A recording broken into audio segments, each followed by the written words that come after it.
Greetings once again, Chaotix. This is Mama Jen. So today I decided to do a tortilla recipe. You're going to need a large pot or bowl. You're going to need about 10 cups of flour.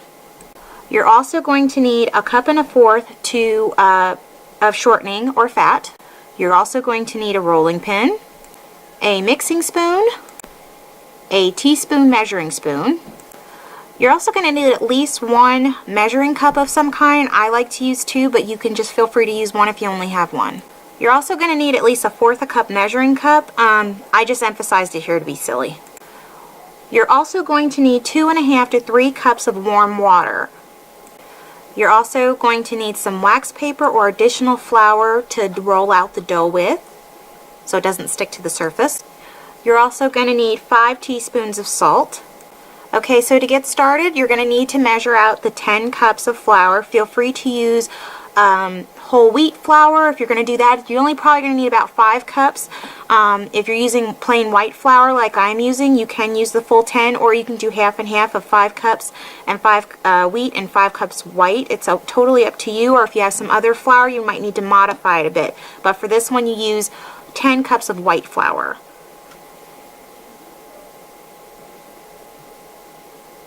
Here I'm counting again. I've heard some people say that you should actually like kind of scoop it in the flour just so that you don't get it as packed in, but honestly I've noticed if you just put it in really lightly it won't make much of a difference. After that, you're going to add the 1 1/4 cup of shortening, lard, or fat.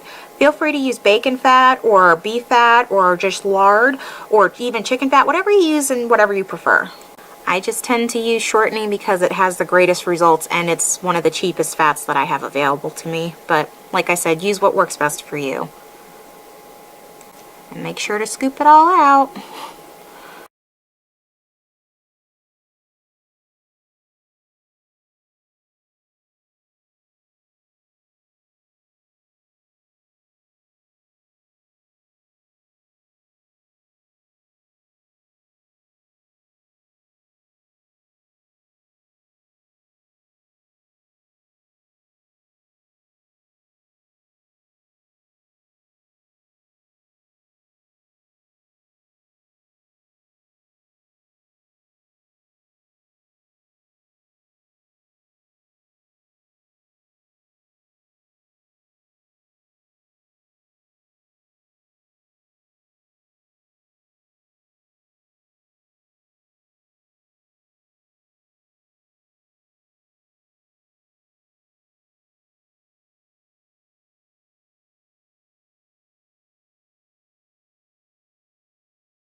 Okay, once you're done getting out the shortening, you're going to use 5 teaspoons of salt.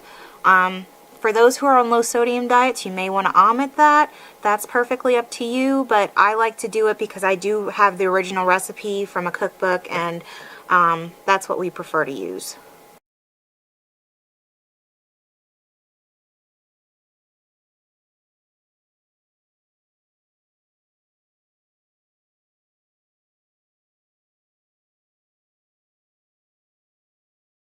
Okay, once you have the salt and the shortening in there, feel free to mix it with either a hand mixer or just use your hands.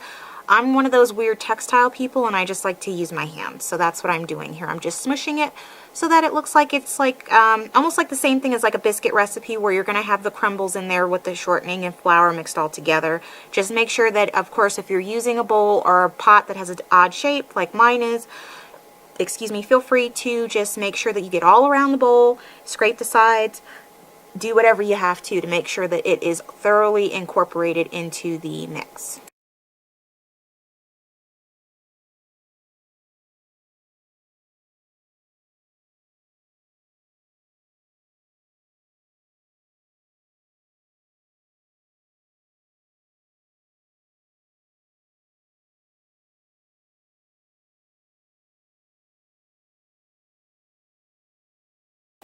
The next thing you want to do is to add the 2.5 to 3 cups of lukewarm water.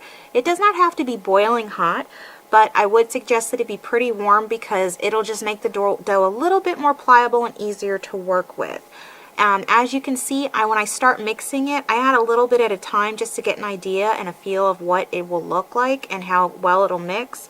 And then eventually I'll just start using my hands and kneading it into the rest of the flour mix just to make sure that it's pretty much incorporated. If you have a little bit of flour left at the bottom of the bowl, it's not a huge deal, but I try to get as much of that up as I can when I'm doing tortillas, only because you really don't want a like a really sticky dough when you're making this. You kind of want it to be a little bit between semi-sticky and semi-dry. So just keep that in mind as you're kneading or mixing the dough. If you have a dough attachment of some kind, I guess you could try to use it. I don't, unfortunately. I just use a combination of my hands and a spoon of some kind. I always use the spoon first just because it's a little bit easier on my hands, and also I just don't tend to get as much of it onto my hands when I use the spoon first. So just keep that in mind.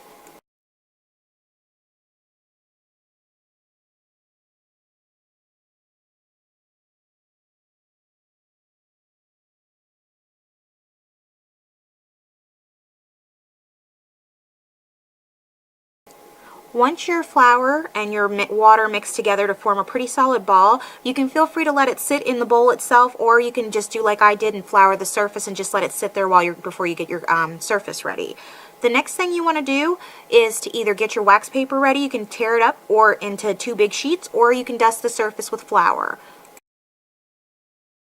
Once your surface is ready, feel free to start rolling your balls out. What I do here is I make pretty big tortillas because I like them kind of big, and so does my husband. So I just made this dough into about 30 tortilla balls that we're going to roll. Feel free to make them smaller if you feel like you want to make a lot more. The original recipe size is actually up to 50 for this, so just keep that in mind.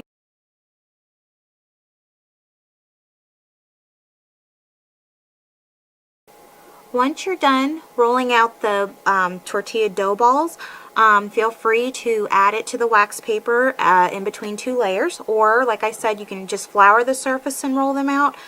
This may take a little while. Don't worry about if it's going to take you a minute or 2 to get that done, because sometimes, depending on how tough your dough is, it can take a few seconds or even up to a minute to roll out each ball, and that's totally okay. You can press pretty hard down because you do want your tortilla to be pretty flat when you cook it, because if you make it a little thick, it'll taste pretty good, but it may not fully cook all the way through. So just keep that in mind as you're rolling it out, that you want it to be pretty thin, not paper thin, not see-through thin, but pretty, you know, a thin size is pretty much what you see in like the store brand tortillas. And you'll see in a second that I'm going to show you what it looks like for the thinness. Again, you can do that to your own discretion. It's totally up to you. In this section here, I'm just kind of showing you what I do with my griddle. This is just like a basic pancake griddle, but you can use a cast iron skillet or just a regular nonstick pan.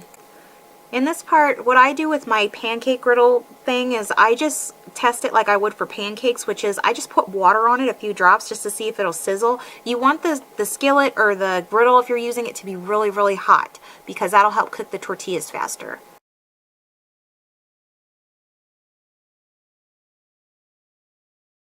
Here I'm just slapping it on the griddle. You don't have to do any sort of non-stick cooking spray or grease on the pan, because there's so much shortening in the tortilla dough. You can just slap those babies on and they should pretty much not stick to anything.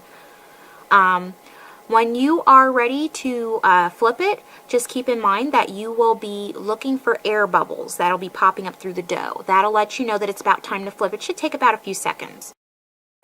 Okay, and once you flip it, you're going to wait again for bubbles to pop up. It'll take a few seconds, and once you flip it the second time, you should start to see some browning going on. And if you're one of those OCD people like me, feel free to keep flipping it until you see nice brown specks on both sides. That's totally okay. This is what your tortilla should look like once it's done. It should have a little bit of brown spots on both sides, and it should be pretty pliable and soft still, and that's totally okay, and it'll be yummy. And as you can see here, my kids get pretty vicious about their tortillas when they're freshly cooked. The other thing I wanted to show you was there is a shortcut if you're an energy saver like I am, or if you just are too lazy also like I am. You can, if you want to, just not cook the batter at all, like I did in the other video. I just wanted to give you a bit of flexibility here. This is me stuffing it with my breakfast burrito mix. And I can just roll these and put them in a casserole dish, as you can see here, and just pop them right in the oven as you would a regular baking recipe, and it'll totally come out fine and fully cooked. As you can see here, that's what I did for most of these tortillas that I had made, because honestly, I just don't want to deal with having to cook all of those one by one. It's a lot easier if you just let the tortillas sit in the oven for a few more minutes than what the original recipe for the burritos may indicate.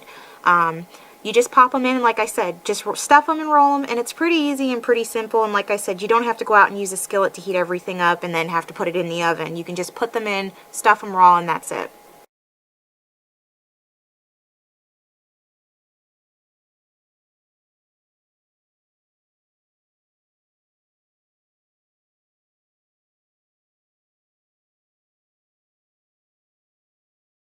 I know I may lose some viewers, but this actually is a knives appropriate segment, and I'm just cutting it to show you what the inside of the tortilla looks like. Nothing more, nothing less. I'm not using it on my husband, so everybody rest assured he's still okay. So guys, that's everything. I hope you guys enjoyed this video, and I hope you all have a blessed day. And until my next video, which will be a mac and cheese recipe, bye guys!